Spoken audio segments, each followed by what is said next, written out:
What is up, Boogerbeans? Welcome back to another episode of Adventures with Boog. I'm Tanner. Booger's not here because it is freezing on the bus tonight. It was minus 20 during the day today, so it's pretty chilly out here in the bus. Tonight and hopefully tomorrow, I am gonna try and get the bed frame kind of sorted out. I'm not gonna actually screw any of the bed frame in. I'm just gonna kind of get it framed, and then when we're ready to put it in, I can actually solidify it because we're gonna need to go back and forth. And I'm also gonna start framing out the cabinets that are gonna go at the back of the bus, and hopefully, with any luck, I'll also get on to putting up our 2x4s along this the top rail here. I don't know if I'm gonna go with the 2x4 or if I'm gonna just do a basically a wedge of 2x4 and put it on every single beam, and then put our paneling over top of that. So we'll figure that out as we go. But for right now, I'm gonna start working on the bed frame in the back of the bus. Alright guys, so first off, I'm really sorry about the audio quality in our last couple videos. They just haven't been good. Sorry about that. I'm trying to work on it. Unfortunately, my GoPro does not want to use our microphone, so it's just not working very well. But so tonight we are going to I'm going to figure out our length for our bed frame. So we are actually putting a king size bed in the bus. So it is quite a big bed. Basically takes up almost the entire width of the bus. Leaves us about 10 inches on that side of the bus to allow for water piping, heating piping, or heating ducting, and also we're going to put like a little kind of cabinet so that we have like sort of a bedside cubby to put in, you know, some books or charge our phones in overnight, and maybe have a lamp on it or something like that, again along that side of the bus. So what I'm going to do for tonight is I'm going to figure out the length of this, and I'm going to build basically a pony wall that's going to sit right here in between. We'll have a ledge on that wall that our bed will sit on. Then we'll build kind of a frame that goes down the middle to allow for our water tank that will sit here. And then behind that, underneath the bed, we're going to have a whole bunch of storage. So we're going to be able to access that storage from the back door, open it up, and then be able to access that storage. So let's get to it.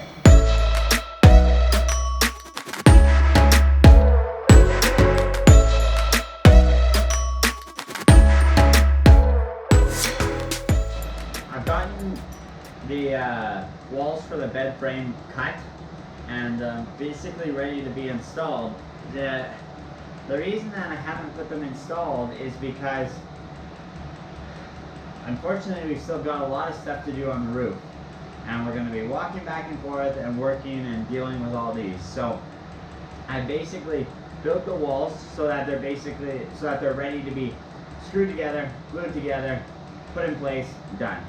So that the wood's used, it's done, it's ready to go.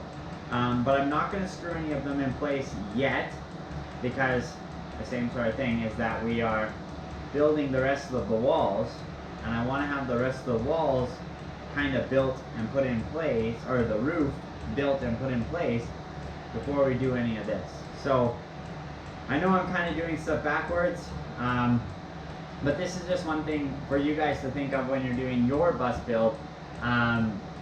Get the walls framed or whatever, but you really have to kind of work from the top down. So if you're going to rip out the insulation, if you're going to do a new ceiling, you need to plan to pay for all that first, have that all ready to go, and then do your walls and framing after. This has been a real wake-up call to us. I didn't realize that we were going to need to do as much as we had to do, but we're figuring it out as we go. And hopefully this can help you out so you don't have those same issues.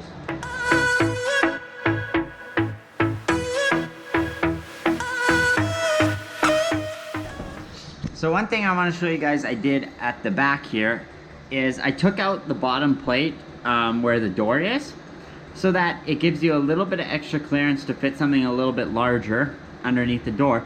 But also it makes it so that if you have something that's quite large, you can lift it up, put it on the nice flat surface of the floor, and then just slide it into the bus.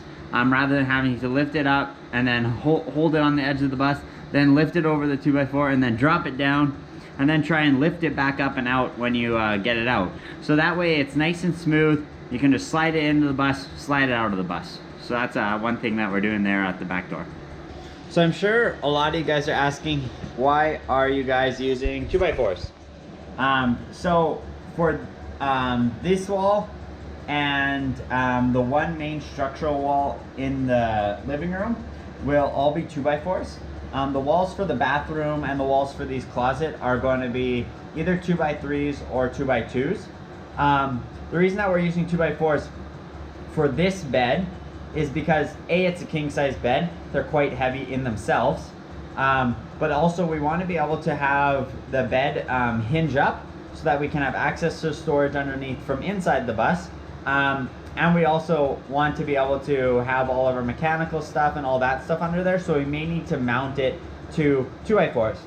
Also, the water jug is gonna, or the water, not jug, water container, water storage container, is gonna sit right behind the front bulkhead of the bed. So that container will weigh almost 1,100 pounds of water. I think we're gonna try and get 100 gallons, or like 102.7 or something is the size that we're using. So that's gonna sit right there. So if we happen to slam the brakes on the bus, obviously we're gonna have it strapped down and stuff, but this wall that's here needs to be able to take that force of that water jug basically possibly sliding forward. So we need to think about that. And yeah, again, so we're gonna have the bed hopefully hinge up, and if we have that bed needs to be able to have something strong and sturdy to be supported on. Also, the reason why our main wall that's in the middle of the bus is gonna be, you can see the 2 lines of tape on the floor over there. The main wall, that's this wall right here, to separate the bathroom and bedroom away from the kitchen and living room. The reason that wall is going to be 2x4 is because we're gonna have plumbing in it. We're gonna have some, what's it called? We're gonna have plumbing. We're gonna have hopefully a barn door hanging off of it too. So we just need that extra bit of structure to help hold that weight and not move and not have issues while we're driving down the road and that kind of stuff. So that's why we are using 2x4s. Any of the non-important walls, like the closet walls, the privacy walls for the toilet, that kind of stuff, are all gonna either be 2x2s or 2x3s when we can find them and they aren't so freaking crooked. We find so many 2x4s or 2x3s, 2x2s that just get so wiggly and they're just so hard to work with. And the 2x4s are much straighter and much firmer, so that's a little bit easier to work with sometimes too. So that's why we're using 2x4s instead of 2x3s. So thanks guys. I don't know what I'm gonna do next. We're just running out of stuff we can do for free, or based on material you've already bought. It's just, you know, it's that time of year, it's really expensive, and hopefully up in the new year we'll get some money to get the ceiling wrapped up and move on from there. So that's where we're at. Okay, Boogerbeans. So last night we got that bed frame basically all cut and ready to be installed. I haven't installed it yet, again, because we want to get the ceiling in before we get the frames in, so that we're not walking back and forth over top of the frame and all that kind of crap. So tonight what the plan is to work on getting the top of that side console all installed and completed. So what I'm gonna do is I'm gonna be building a frame that kind of comes out here along the edge of the console and then up to the dashboard here. The original console that was in there we had to get rid of because it was too tall, so it basically sat up way up into the window because we had raised up the heater.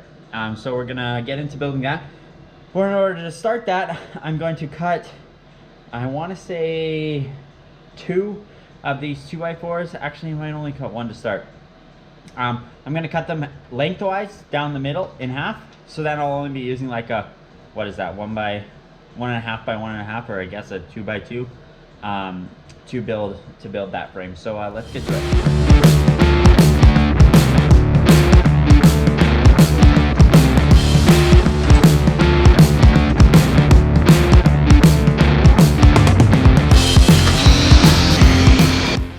guys, so we got those 2x4s cut into two 2x4s, and there's the booger. She's got her cute little jacket on, keeping warm in the bus. So now here's what we kind of got. This guy, as you saw in our previous video, I'll link in the card up above. I slimmed this all down so it's nice and clean and neat. But obviously, back there isn't super clean and neat. So I'm just gonna do a little bit of wire management real quick here, and then we'll get to framing this up.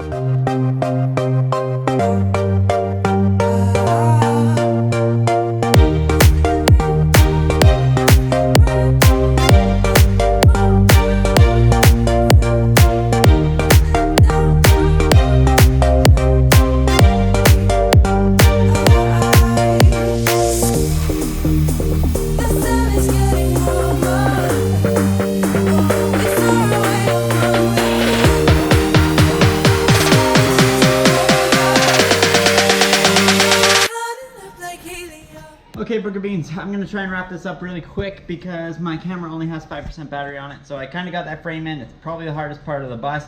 It isn't working very good. Just so you guys know, our videos are gonna change for a little bit because we don't have enough money to do the ceiling on the bus, so we're kind of at a standstill really. We're trying to just do little things here and there. So I think we're gonna go do some fishing and some geocaching over the Christmas break. So stay tuned for that. And as you guys know, this did start as a fishing and outdoors channel. It's kind of converted into a Skoolie build channel, but the end goal of all this is to take the Skoolie build and go in the outdoors, obviously. So this is just an upgrade to that mission to be outdoors, to live outdoors, and to fulfill our dream of traveling and adventuring full time. So that's kind of why we've started doing the Skoolie build, but we'll get back to the outdoor videos in a little bit. So as always, guys, thanks for tuning in. Go down, hit that subscribe button, smash the like button if you enjoyed this, and as always, guys, have a great night.